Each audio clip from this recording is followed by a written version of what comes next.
Apocalipse, capítulo 22, versículo de número 20. Aquele que testifica estas coisas diz: certamente cedo venho. Amém. Ora vem, Senhor Jesus. A graça do nosso Senhor Jesus Cristo seja com todos vós. Amém. Senhor Deus, fala conosco. Nós queremos ouvir a tua voz, porque nós sabemos que tudo aquilo que o Senhor fala nos faz bem, até quando é para a nossa correção, para nos colocar na posição. A palavra do Senhor tem o poder de nos consertar de dentro para fora. A palavra do Senhor também nos conduz, nos guia, nos fortalece, nos sustenta, nos alimenta, nos renova, nos cura. E nós queremos hoje tudo aquilo que ela pode nos proporcionar, e tudo aquilo que o Senhor já decidiu fazer com ela, mas para tanto precisamos compreendê-la com clareza. Fala, Pai, teus filhos ouvem, em nome de Jesus. Amém? Pode se sentar.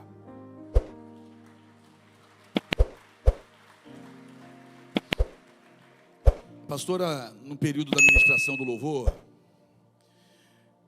ela disse aqui parte daquilo que eu vou dizer agora. Jesus disse que seria entregue e foi. Se a gente voltar até o Antigo Testamento, o Pai disse que enviaria o Filho, e enviou. Jesus disse que seria entregue e foi. Jesus disse que morreria e morreu. Ele disse que ao terceiro dia ele iria ressuscitar. Alguns tiveram dificuldades de acreditar nisso, de compreender isso. Inclusive discípulos que saíram de Jerusalém a caminho de Emaús na manhã do terceiro dia. Mas ele disse que ia ressuscitar e ressuscitou. Ele disse que subiria e subiu. Ele disse que voltaria e vai voltar. Se a gente analisar toda a história bíblica, desde lá de trás, de Gênesis até Apocalipse, a gente vai ver que tudo aquilo que ele disse que faria, de fato ele fez. E quando fecha a Bíblia, quando encerra a Escritura, a gente lê o que acabou de ler, que ele cedo vem, que ele vem sem demora. Ele termina dizendo: vou voltar. O texto bíblico encerra, e a declaração do fechamento não é: vou te dar uma casa, não. Não é: vou tirar essa enfermidade de você, não é isso. Não é: vou fazer você sorrir hoje, não é isso. O fechamento da Escritura Sagrada é: eu vou voltar. Eu vou voltar. Então olha para o teu irmão e diga para ele: ele vai voltar. E sabe por que ele vai voltar? Pergunta: por quê? Porque esse processo do retorno dele não vai acontecer simplesmente o dia que ele voltar. Isso faz parte de um conjunto de coisas que ele começou lá atrás. Esse processo todo não começa em Apocalipse, gente. Esse processo todo não começa nem quando ele nasce de Maria. Esse processo todo não começa quando ele ressuscita ao terceiro dia e vai estar com os discípulos, não. Esse processo começou desde lá de trás, quando o próprio Deus, dentro ainda do Éden, ele vai dizer que aquele que nasceria da mulher iria pisar na cabeça da serpente. Havia então lá desde o Éden uma promessa acerca da vinda dele. Só que a vinda dele não conclui o processo. Ele já veio, mas o processo não foi concluído. Ele já morreu por nós, o Cordeiro que tira o pecado do mundo, mas na morte dele o processo também não foi concluído. Ressuscita e o processo não se conclui. Sobe, está assentado à destra do Pai, mas o processo ainda está em andamento. E nós servimos a um Deus, e eu começo agora, que não deixa nada pela metade. Deus termina tudo aquilo que começa. Eu vou repetir isso. Deus termina tudo aquilo que começa. Então para de chamar esse processo aí de fim. Isso aí não é o fim. Deus começou algo em sua vida e isso aí é só parte do processo. Ele vai terminar aquilo que Ele começou. Acerca dele mesmo, Ele vai terminar o que Ele começou. Mas acerca da sua vida, Ele também vai concluir o processo. Tudo aquilo que Ele disse que vai acontecer e ponto. E se ainda não aconteceu, a boa notícia é, Ele ainda está fazendo. Olha para o teu irmão e prega comigo hoje. Diga para ele: Deus na sua vida ainda está fazendo. Está doendo, mas Ele ainda está fazendo. É o remédio, porque o remédio dói para curar. Está difícil, mas Ele ainda está fazendo. No seu casamento, Ele ainda está fazendo. O Deus que começou a boa obra em nossa vida é fiel. Ele é justo, Ele é tremendo, Ele é verdadeiro. Ele vai terminar aquilo que Ele começou. Não confunda processo com linha de chegada. Não confunda meio do caminho com conclusão de algo. Esse Deus que não deixa nada pela metade, vai concluir aquilo que começou na sua casa. Que quando você pegou a sua vida e entregou nas mãos dele, você deu a ele liberdade para escrever uma nova história. Só que essa nova história que Ele está escrevendo, ou que Ele escreveu para você, também tem as suas dificuldades, também tem os seus processos que geram em nós calejamento. E tudo aquilo que fica calejado, naturalmente fica mais forte, aguenta mais. Uma coisa é uma mãozinha fina sem calo, não aguenta muita coisa. Outra coisa é uma mão calejada, pode segurar numa ferramenta que está quente, que nem sente direito. Por quê? Porque tudo aquilo que está calejado aguenta mais. Eu tenho certeza que você já está mais forte do que um dia foi. Você está melhor do que era antes. Você não está do mesmo jeito, ainda não terminou, mas do jeito que estava você não está. Isso é um sinal de que Ele começou. Aleluia. Sabe por que você está aqui dentro? Só o fato de estar aqui dentro é sinal que Ele começou algo na sua vida. Ele começou algo na sua casa, Ele começou algo na sua família. A prova disso é que você está aqui. Estar aqui também faz parte desse processo. E o Deus que começou vai terminar. Se Ele deixasse alguma coisa pela metade, os discípulos morreriam afogados no meio, quando Ele obrigou os discípulos a ir para o outro lado e foi para o monte para orar. Aí quando os discípulos chegaram no meio, se levantou uma tempestade, um vento forte, o mar revolto, escureceu.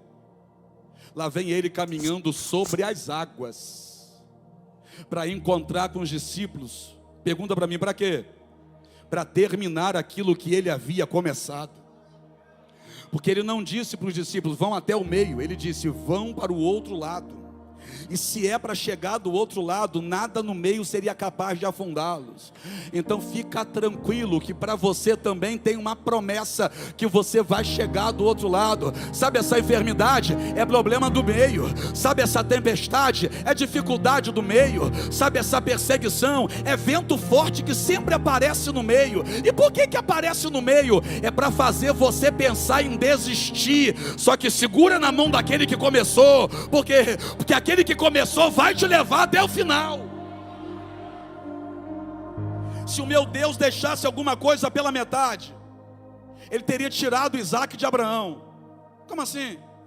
Porque houve um dia que Ele disse assim para Abraão, levanta, pega o teu filho, o teu único filho, leva para o lugar que eu te mostrarei, e apresenta ali ele a mim em holocausto. Ou seja, mata o seu filho em cima de um altar, sacrifica ele. Abraão levantou pela manhã, de madrugada. Eu estou dizendo como o texto narra. Pela manhã, de madrugada, albardou o seu jumento, cortou lenha, chamou o menino, chamou 2 dos seus moços, 2 dos seus empregados, e foi, caminho de 3 dias na direção que Deus havia dado para ele.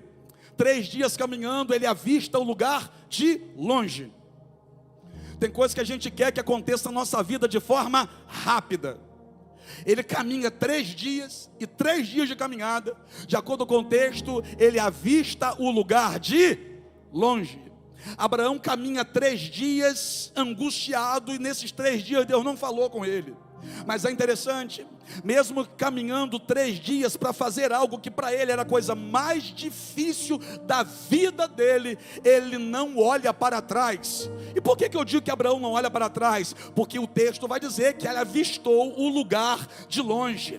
É sinal que Abraão estava com os pés aqui, mas enxergando lá na frente.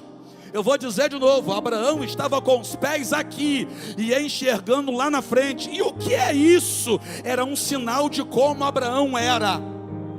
Abraão vivia o momento de agora, mas com os olhos já lá na frente. É por isso que quando chega no pé do monte, Abraão olha para os empregados e diz assim: olha, fiquem aqui com o jumento, porque eu e o menino vamos subir, e tendo adorado a Deus, voltaremos para vós. O que Abraão está dizendo? Eu subo com o menino e desço com o menino. Eu subo com Isaac e desço com o Isaac. E o que é isso? É característica de quem está com os pés aqui, mas já está com os olhos lá na frente. Não era só no físico, era também no espiritual. Ainda bem que o povo da Semeando Amor tem essa característica. Como assim? Entra nessa igreja já imaginando essa igreja pronta.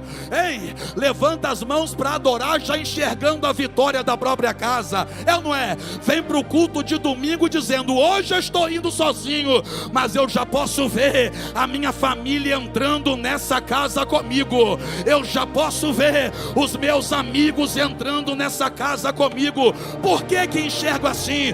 Porque tem a mesma certeza que tinha Abraão. Eu vou repetir: tem a mesma certeza que tinha Abraão. Pergunta: qual? O Deus que eu sirvo não deixa nada pela metade. Quando o escritor aos Hebreus vai escrever, ele diz que Abraão, crendo que Deus ressuscitaria Isaac dos mortos, não teve receio de subir o Moriá para entregar o filho em sacrifício. Que é isso, irmão? Abraão acreditava tanto que Deus era poderoso para completar a obra, que mesmo sem Deus prometer, ele acreditava que Deus era poderoso para fazer. Oh meu Deus, já vai, vou pregar, está disposto a receber? Eu vou dizer: Abraão acreditou no que Deus nem prometeu. Qual é a diferença então de Abraão para alguns aqui? Repito, Abraão acreditou no que Deus nem prometeu. E tem gente que tem dificuldade de acreditar naquilo que Deus já prometeu 1, 2, 3 vezes. Meu irmão, se Deus fez na vida de Abraão até o que não prometeu, você acha que Deus não ia completar na sua vida a obra que ele disse que completa? Olha para o teu irmão e diga para ele: você está no processo. Aguenta, porque vai ter conclusão. Aguenta, porque vai ter banquete, vai ter culto de ação de graça, vai ter comemoração, vai ter hater de queixo caído, vai ter gente que não vai gostar. Mas tem 2 opções: ou não gosta e morde o cotovelo, ou então levanta as mãos e adore o Deus que você está adorando.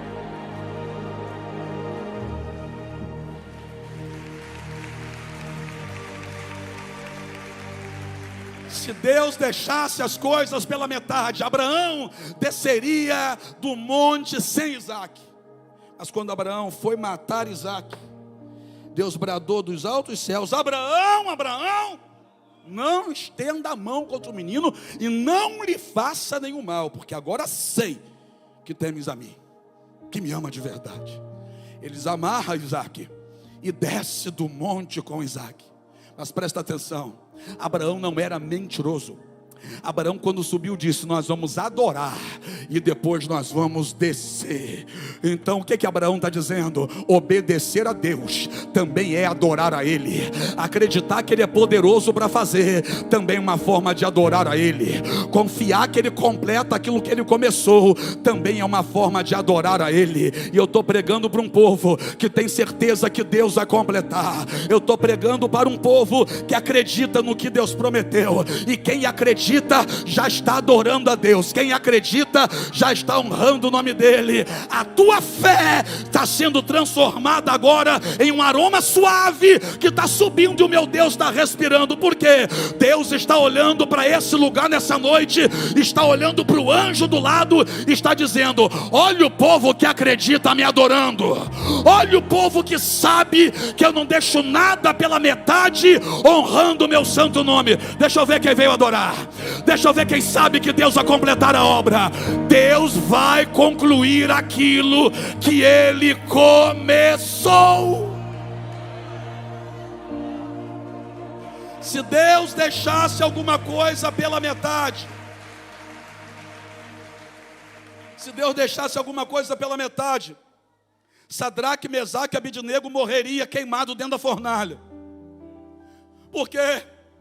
Porque Deus já estava com a mão sobre eles, desde o momento em que fez com que a sabedoria deles fosse diferente da sabedoria dos demais que estavam cativos dentro de Babilônia, e até mesmo do povo de Babilônia.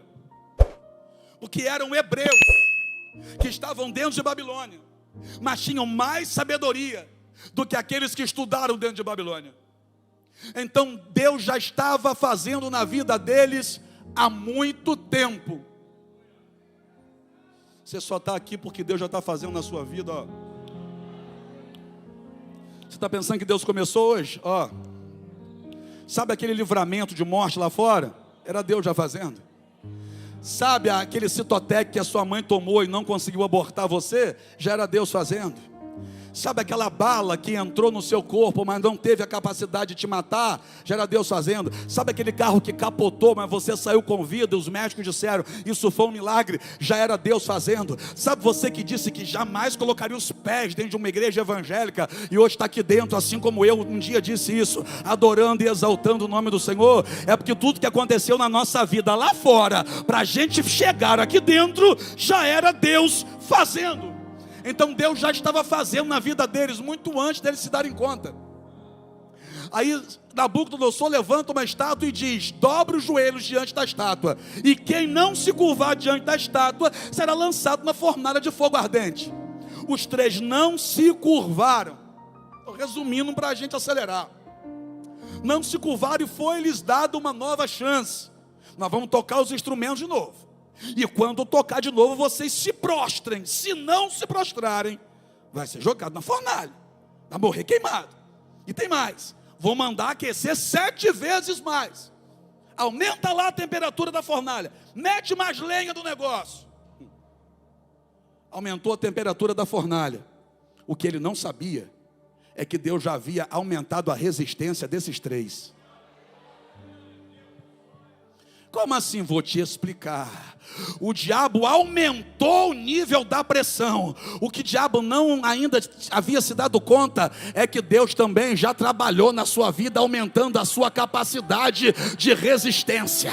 Lá atrás, com aquele problema, você disse: quase morri com aquele problema. Aí o que o diabo pensou? Vou trazer um problema maior. Se ela quase morreu naquele que era menor, agora eu mato ela nesse que é maior. Aí veio um problema maior. Mas o que Deus fez? Aumentou a sua resiliência.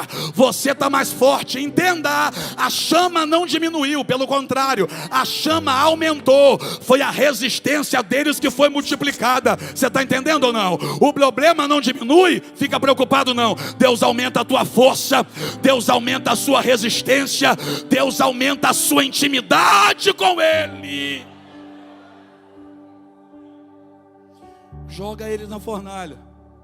Aí, como o Senhor não deixa nada pela metade, além do fogo não queimá-los, Deus ainda entra lá e passeia com eles de um lado para o outro. A fornalha era para matar, mas Deus usou para fortalecer. Você vai sair muito mais forte depois dessa aí, tá bom?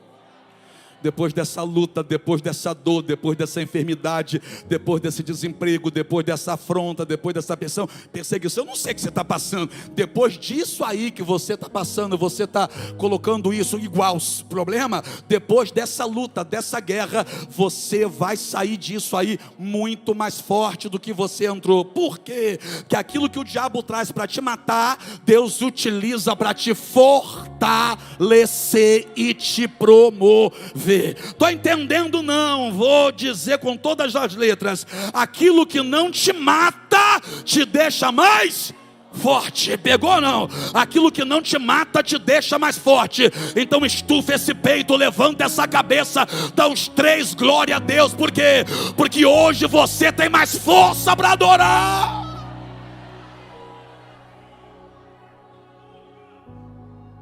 Se ele deixasse alguma coisa pela metade, os 3 teriam morrido lá dentro. Mas não morreram lá. Deus os tirou de lá. Se Deus deixasse alguma coisa pela metade, Daniel teria sido jantado pelos leões. Daniel teria virado comida de leão dentro da cova. Mas é interessante que pegam Daniel, jogam Daniel dentro da cova dos leões e ainda pegam uma pedra e colocam em cima da cova. Para quê? Para ninguém entrar para ajudar. Já passou por lutas em que ninguém chega para te estender a mão? Não chega ninguém para te ajudar? Não aparece ninguém para te socorrer? É porque em alguns momentos é colocado uma barreira para que ninguém chegue até você. Colocam ele dentro da cova dos leões e colocam a pedra em cima, como quem diz assim, ó: ninguém entra para ajudar e ele também não consegue sair. Só que eu sirvo a um Deus que entra quando a porta está fechada. Eu sirvo a um Deus que entra em qualquer lugar para dar vitória a um filho. Ai, meu Deus do céu, os leões estavam famintos. Então entenda uma coisa: não foi a fome dos leões que diminuiu. O que foi então? Foi o livramento de Deus que aumentou. Porque enquanto estava lá fora, Deus livrava Daniel lá na sacada da casa dele. E agora? E agora Deus está livrando Daniel dentro da cova dos leões. Ei, a fome dos leões continuava a mesma. Foi o livramento de Deus que só estava aumentando na vida de Daniel. Então fica tranquilo, o Deus que te guardou ontem daquela seta, te guarda hoje da lança, te guarda amanhã do míssil, te guarda depois da manhã do inferno inteiro. Por quê? Porque o livramento dele é progressivo, só vai aumentando. E por que o livramento é progressivo? Porque o ódio do diabo contra você parece que aumenta a cada dia. Mas o Deus que não deixa nada pela metade tira Daniel de dentro da cova dos leões. Pergunta para mim, por quê?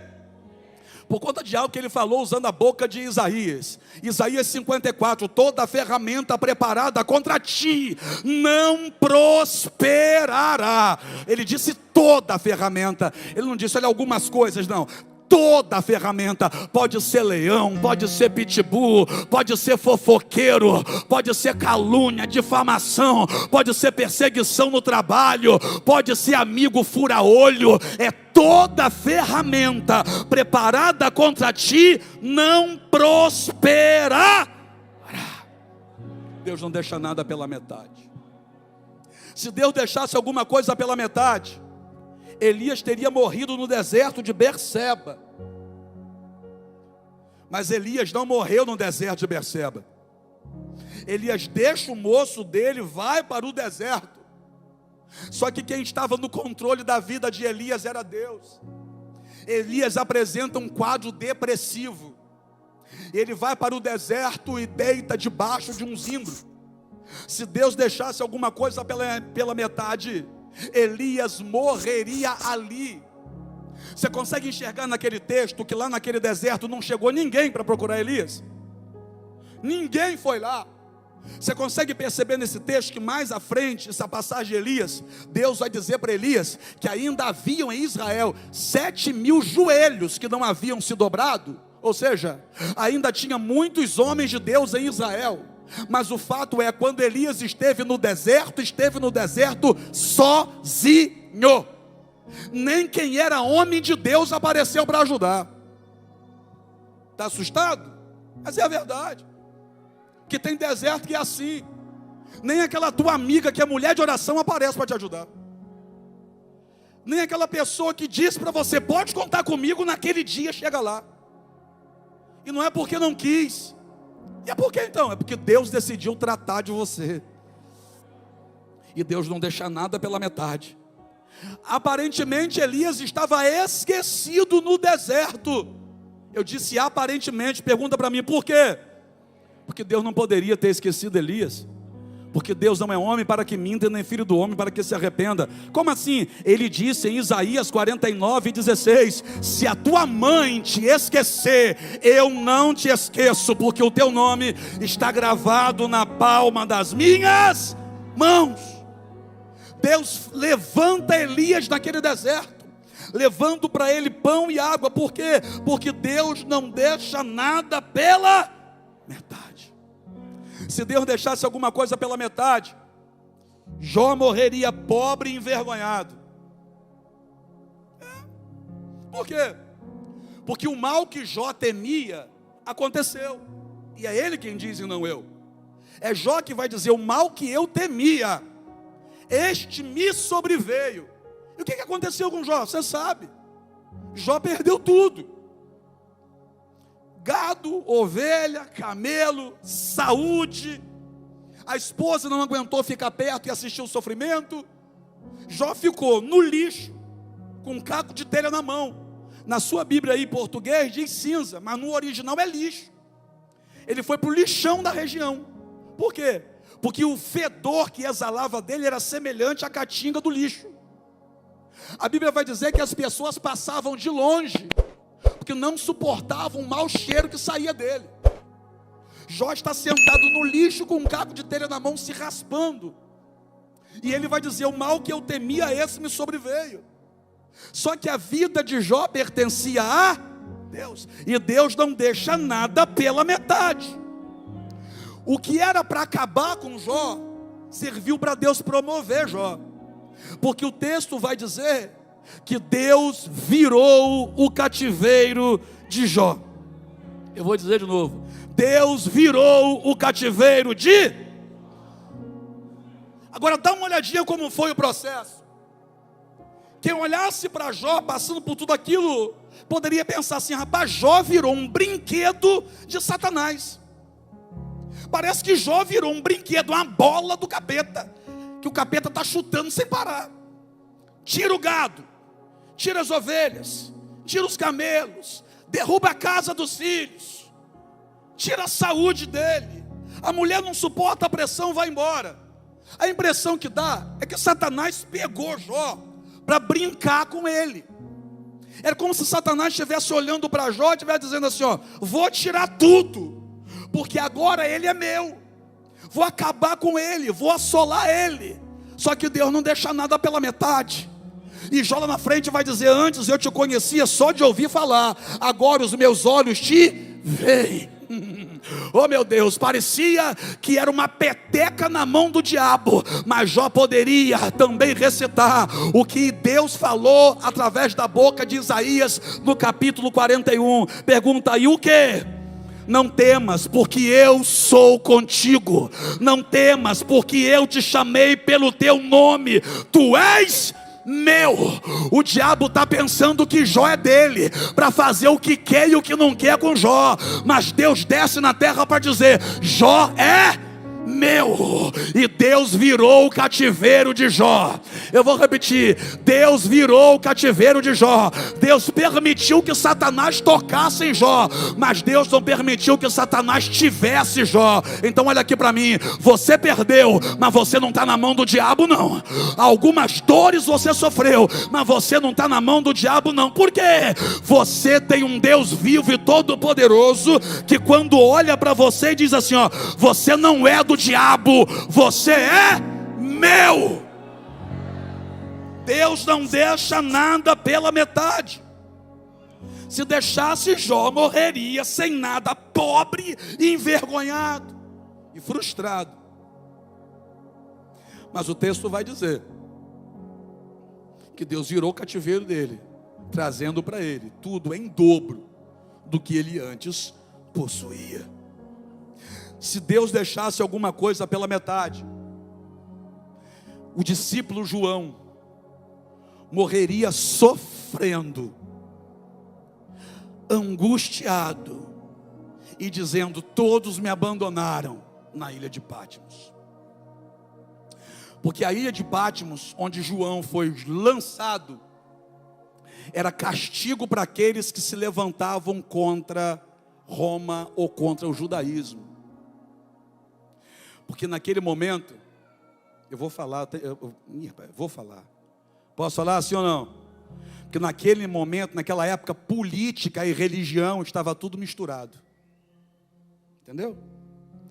Naquela época, política e religião estava tudo misturado. E quando se mistura política e religião, dá bom não. Aí pegam João e lançam ele na ilha de Patmos, para ele morrer lá. A grande maioria das pessoas que eram jogadas para morrer ali, morriam antes de chegar na ilha. Porque a embarcação que conduzia não chegava na praia. Quando chegava a uma distância da praia, jogava eles na água, para que as feras ali já matassem eles ali mesmo na água. Só que a água não mata João, as feras que estavam ali não matam João, e João chega na ilha. E quando João chega na ilha, é natural que João esteja cansado, abatido, esgotado. Por quê? Apanhou, ficou sem comer, foi colocado agora nessa situação, tem que chegar até a praia. Então quando João chega na praia, chega um velho cansado, abatido. Só que é lá naquele lugar que ele vai ouvir uma voz que diz assim para ele: suba aqui. Eu vou dizer, olha, suba aqui. Por quê? Porque aquilo que usaram para te jogar para baixo, eu uso para te trazer para cima. Aquilo que usaram para te jogar no chão, eu uso para te trazer para o andar de cima.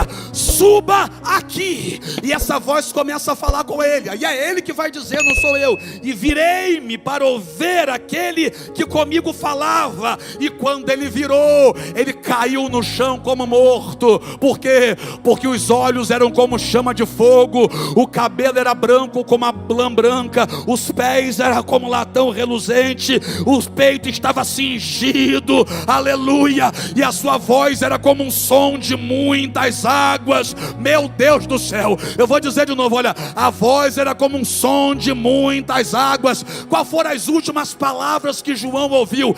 Vai morrer, velho, inútil, acabou para você, vai morrer. E o que João vai ouvir agora? João, suba aqui. Estou entendendo não? Ei, aquele que começou a boa obra é fiel para terminar. O que era para matar João foi a maior experiência da vida de João.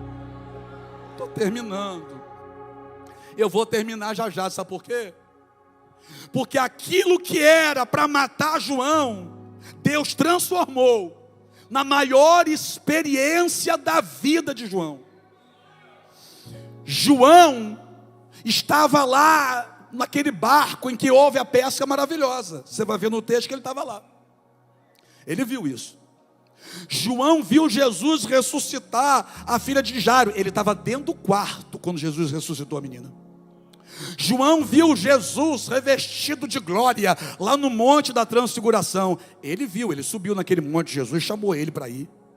João viu que o sepulcro de Jesus estava vazio no terceiro dia. João viu quando eles estavam, os discípulos reunidos, com a porta fechada. E mesmo com a porta fechada, depois que ressuscitou, Jesus apareceu no meio deles, sem a porta nem abrir. Jesus aparece no meio deles. João viu isso. João viu Jesus levantar o coxo do tanque de Betesda. João viu Jesus ressuscitar Lázaro. João viu Jesus fazer coisas tremendas. João viu Jesus subindo, uma nuvem ocultando Jesus, e o anjo aparece e diz assim: ei, vocês estão olhando para cima, mas do mesmo jeito que ele subiu, ele também vai voltar. João viu Jesus subir.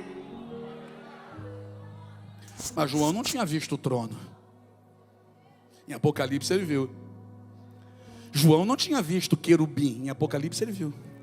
João não tinha visto os 24 anciãos. Em Apocalipse ele viu.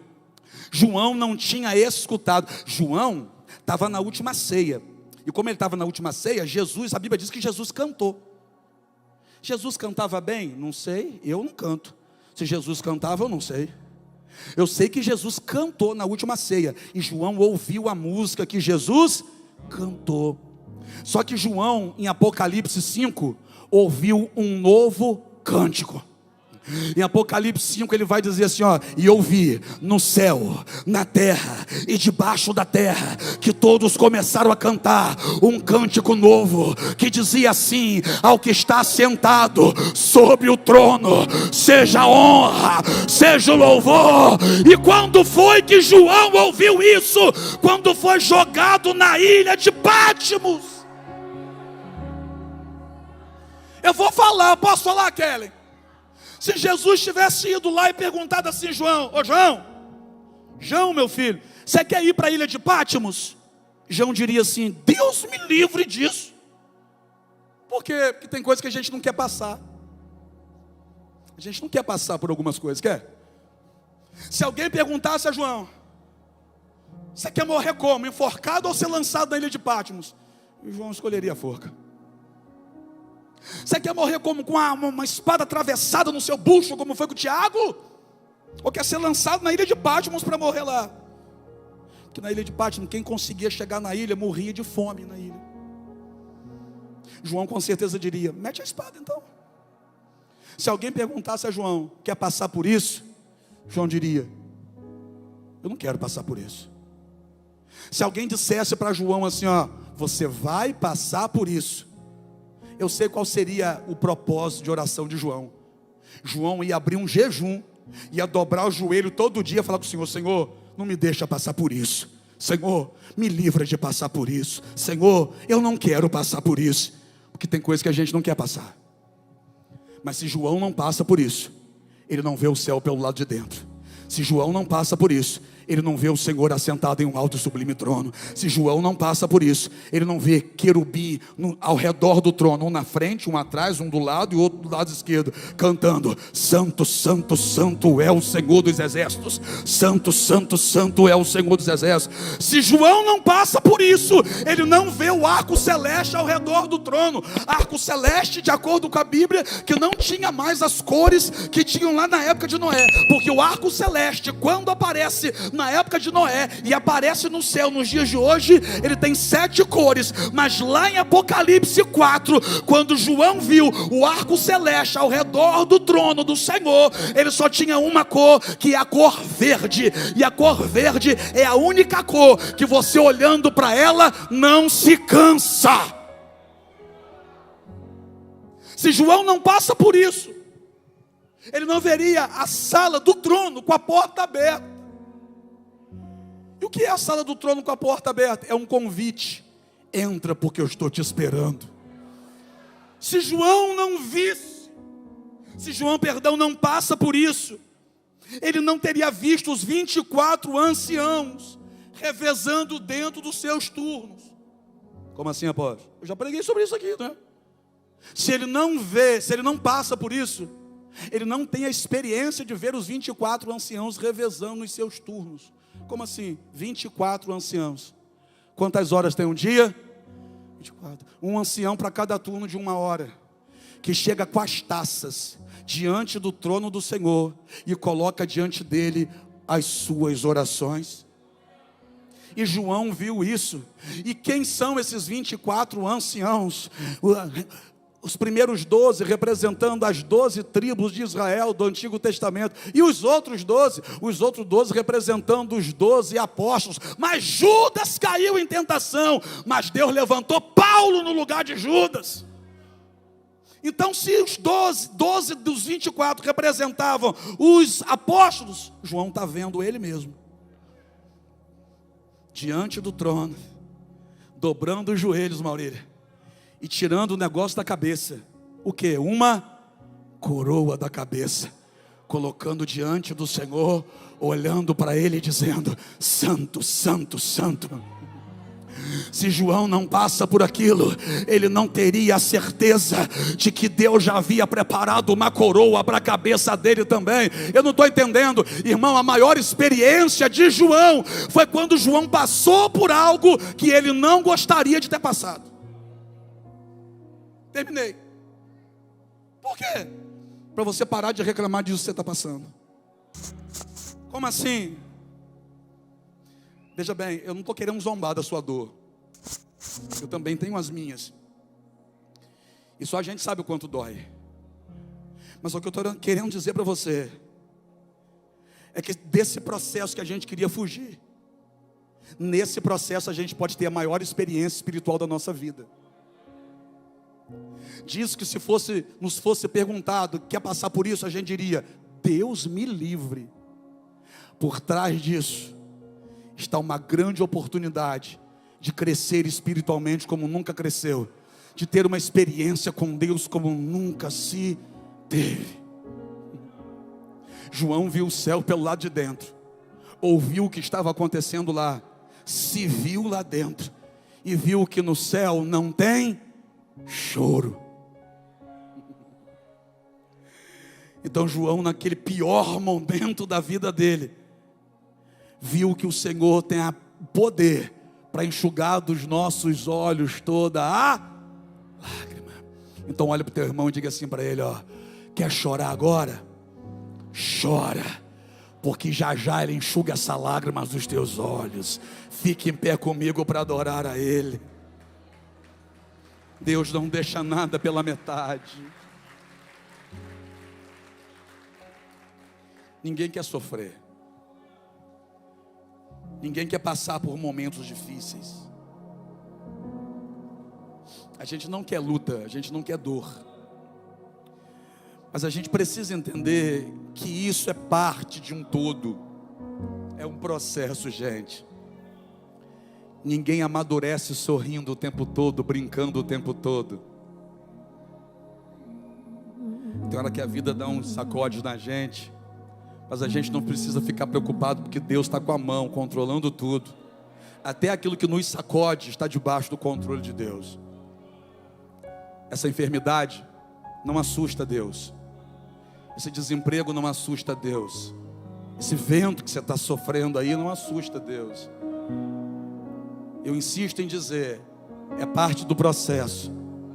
Faz o seguinte: aguenta firme. E já que é inevitável passar por isso, escolha passar por isso de uma maneira mais leve. Eu vou falar. Já que é inevitável passar por isso, escolha passar por isso de uma maneira mais leve. Como? Perto dos seus amigos, das pessoas que te amam, vindo para os cultos, adorando a Deus, cantando, colocando um som bem alto no seu carro, abrindo os vidros, deixando o vento bater no seu rosto, sentando na beira-mar, abrindo os braços, sentindo a maresia, olhando para o céu e dizendo: foi tudo o meu Pai que fez. Já que é inevitável passar por isso, não passe por isso de cabeça baixa sangrando, passe por isso cantando. Já que é inevitável passar por isso, faça desses dias que você precisa passar por isso, dias mais leves do que tem sido. Se cerque de gente otimista, se cerque de pessoas que têm um astral bom, que te coloque para cima, pessoas que façam de tudo para você sorrir, nem que seja a base de cócegas na lateral da sua barriga. O que é isso? Ande com gente que anda com Deus, porque quem anda com Deus tem prazer em tornar o dia do outro melhor.